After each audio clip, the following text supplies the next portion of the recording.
حضور اکرم نے فرمایا صلی اللہ علیہ وسلم اچھی صحبت کی مثال ایسے ہے جس طرح عطر والے کی دکان ہو. سبحان اللہ.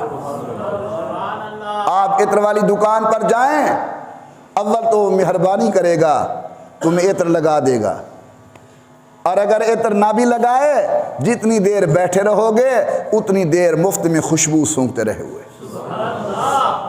اور حضور نے فرمایا برے صحبت کی مثال ایسے ہے جس طرح لوہار کی بٹھی ہوتی ہے، جب آپ وہاں جا کر بیٹھیں گے اول تو کوئی چنگاری اڑے گی، تمہارے کپڑوں کو جلا دے گی، اگر کپڑے نہیں جلیں گے تو جتنی دیر بیٹھے رہو گے دھواں آتا رہے گا، بدبو آتی رہے گی، ہیں آنکھوں کے اندر پریشانی ہوتی رہے گی. تو نیک صحبت کی مثال عطر کی دکان کی طرح ہے. میرے دوستو، جب ہم نیک صحبت میں جاتے ہیں اول تو نیک بن جاتے ہیں. اگر خدا نہ خواستہ یہ مقام حاصل نہ ہو، میں آپ سے پوچھتا ہوں جب تک اللہ والوں کی صحبت میں بیٹھے رہتے ہیں اس وقت تک جھوٹ سے بچے رہے، گلے سے بچے رہے، آنکھوں کے غلط استعمال سے بچے رہے، ہاتھوں کے غلط استعمال سے بچے رہے.